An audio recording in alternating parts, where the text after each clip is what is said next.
Amici bellini, due ufficialità che possono sconvolgere un po' di cose. Vabbè, forse quella di Mario Rui non sconvolge niente, però quella di Mancini che lascia l'Italia potrebbe riguardarci da vicino. Cominciamo.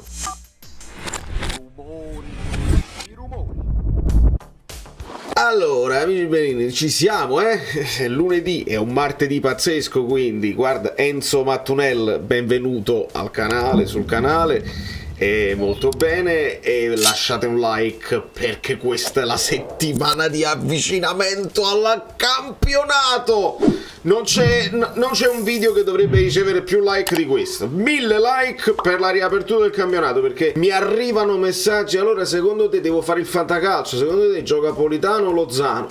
Io rispondo: caro Zoccolino, probabilmente gioca Raspadori. Pensa un po', vuol dire che siamo veramente in prepartita, già dobbiamo pensare a chi potrà scendere in campo. Lo so che il calciomercato sconvolge, uno pensa vabbè siamo ancora... No, si dovrà entrare in campo e il mercato continuerà, quindi attenzione. Con un Ambrabam tattico affrontiamo questa cosa perché ci riguarda da vicino. Mancini si dimette, è stato un onore, eccetera eccetera. Lorenzo Insigne official, lascia il mi piace, anche Di Lorenzo ha condiviso la storia, insomma grazie di tutto, eccetera eccetera. È chiaro, hanno vinto un europeo insieme, ci sta tutta. Tra l'altro Insigne è completamente sparito dalla nazionale. La riflessione su Spalletti, sarà simpatico anche vedere se poi Insigne rientra poi nei piani di Spalletti, non lo so. Però prima riflessione: dove va Mancini? Si dimette perché ha un'offerta per l'Arabia? I commenti qua sotto non ci sono, perché il ragazzo Mancini ha fatto un post vietando i commenti. Quando succede questa cosa qua, lo sai che ti arriva lo shitstorm assoluto e quindi tu vieti i commenti. Un po' vigliacco, si deve dire com'è, perché è vigliaccheria quando tu non accetti poi, perché ci sono... Cosa succede poi su internet? Che tu togli i commenti e non succede niente? No, quello là di sotto, scrivono là perché ti sei dimesso, eccetera eccetera. I vari commenti sono i soliti: che brutta figura a dimettersi, mi dispiace che hai disattivato i commenti, finalmente si dimette il peggior allenatore di tutti i tempi, festeggiamo, poteva finire in maniera diversa, grazie Mancini, vabbè, alcuni sono brut clown, grazie per aver vinto un europeo con Belotti, Bernardeschi e Berardi, per esempio. Qualcuno è più positivo: le cose a fulmine a ciel sereno non convincono mai, o dai spiegazioni senza dare spiegazioni da vigliacchi. E poi ci sono un sacco di Galatasaray, sarebbe un ritorno a Galatasaray. I tifosi del Galatasaray mi fanno impazzire perché sono su tutte le notizie social e qualsiasi cosa succede, come to Galatasaray, che poi guardate quanti ce ne sono. Incredibile.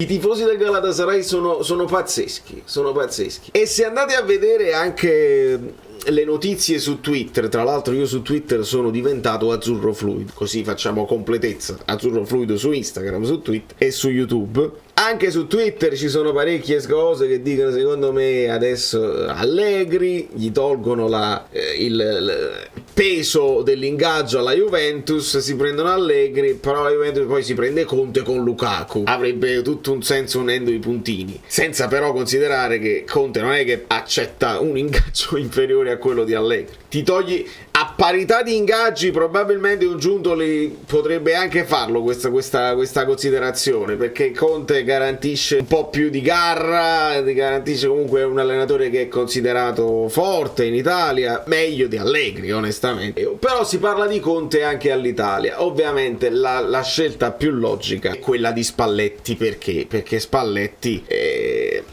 nelle sue motivazioni che dà, insomma, ho bisogno di riposare, sono stati 2 anni durissimi, ho dato tutto, mi devo fermare, se non riesco a dare quanto penso che questa gente si merita è meglio lasciare, si lascia per troppo amore, e le frasi poi diventano sempre più filosofiche, frasi fatte. Però un impegno come quello della nazionale onestamente è meno gravoso e ti toglie anche da certi imbarazzi, perché se uno Spalletti va male in nazionale, la prima cosa che uno può pensare pensare, per giustificare, dice ma non li vede tutti i giorni, questo è il materiale umano, quando gli dai tempo a disposizione fa le cose che ha fatto con il Napoli, invece senza il tempo a disposizione è difficile anche per lui, quindi è una scelta logica. E onestamente, visto che molti nuovi iscritti, non lo faccio per atteggiarmi, I don't wanna brag, but visto che a me piace unire i puntini, no? Questo è il mio Instagram, insomma così, era il 22 maggio, era di maggio, il 22 maggio, mentre tutti qua, vabbè, ma quello rinnova il colpo di teatro, così, io dicevo questo. La mia riflessione su Spalletti, insomma, a caldo, a freddo, a tieni. Secondo me, se veramente gli stivali significa far fermarsi un anno la campagna, quindi non avere già una squadra, perché lui ci ha detto non ho una squadra in questo momento, e non vuole continuare col Napoli,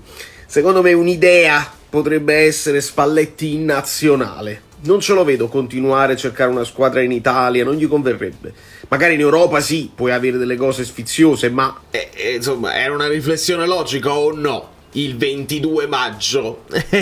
Quindi questa è la situazione. Però adesso c'è un problema, e c'è un problema che ci riguarda, perché noi lo sappiamo che la federazione ci adora, ci ama. La FIGC tramite i propri avvocati sta cercando di risolvere la situazione legata alla clausola di Spalletti di non concorrenza, la clausola che lega Spalletti al Napoli. Dal punto di vista giuridico si deve capire se questa vale anche per la nazionale italiana. Secondo gli avvocati sembra difficile che un veto possa riguardare l'Italia, essendo che non c'è, come è scritto male. La federazione non ha intenzione di pagarla, quindi nel caso essa fosse valida serve che De Laurentiis rinunci al pagamento, in caso contrario salterà il suo approdo con Antonio Conte, possibile piano B, che ha già dato la disponibilità. Qua vedete pure tutti i fatti miei, tutte le cose che ci sono. C'è un amico bellino con Caiuste. Questa è una cosa che... E anche amici meno bellini che si arrubano le grafiche di Umberto Livello e le sfruttano. Questo è un canale che tiene 1 milione di iscritti e si sono presi la grafica nostra. Va benissimo. Insomma, questa è la situazione e dobbiamo rifletterci su questa cosa qua, perché sappiamo che siamo simpaticissimi alla FIGC e se De Laurentiis si impunta e vuole i soldi, io non credo che loro vogliano permettersi di pagare quei 3 milioni che servirebbe per liberare Spalletti.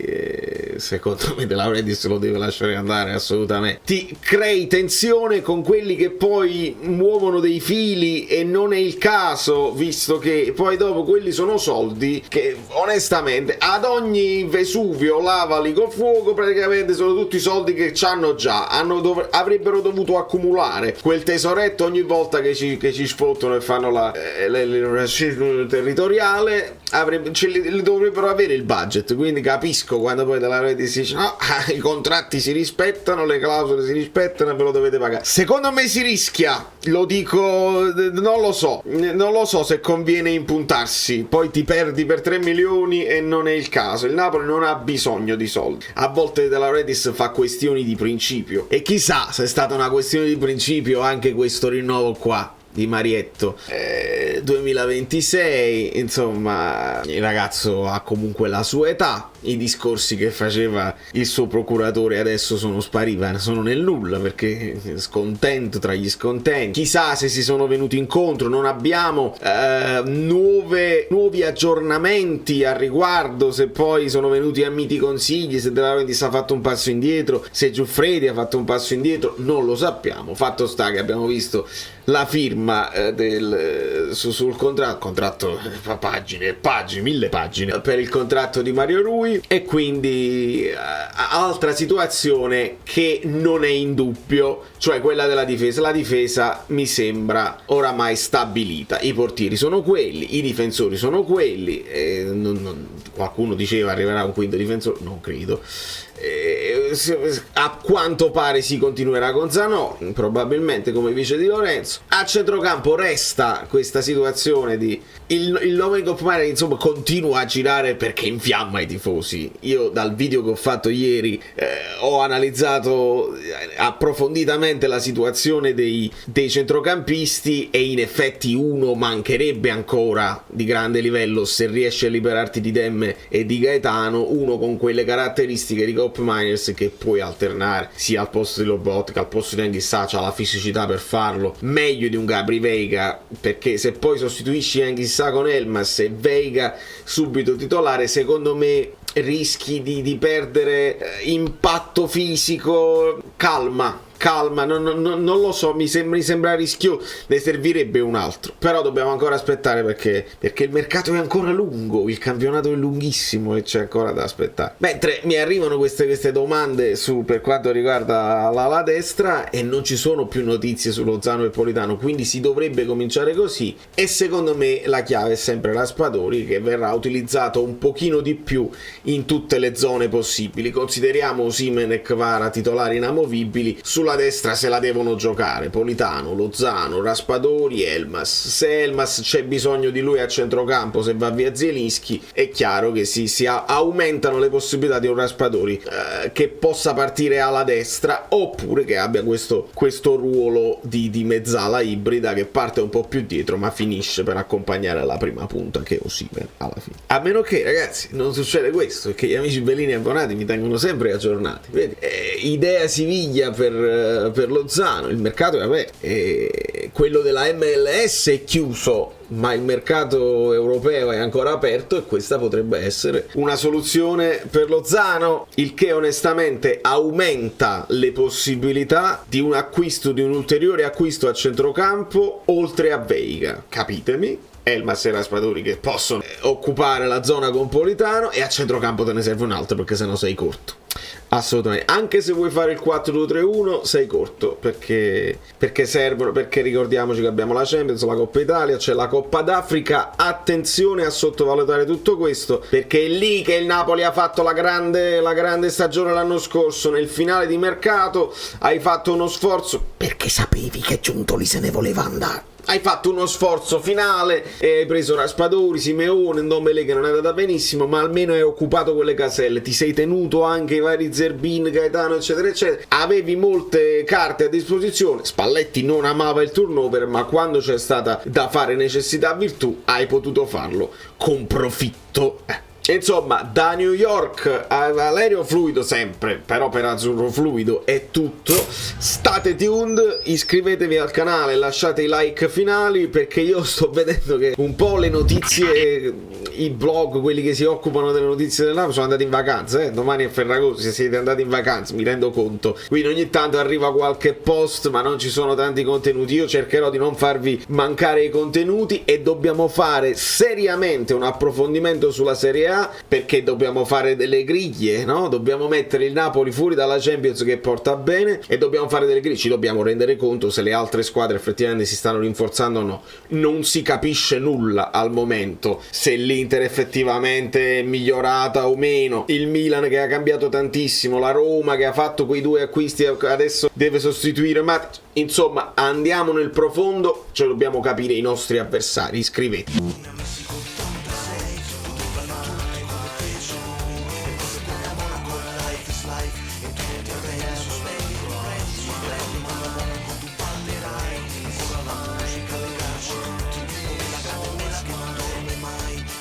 Lasciare di una vita che non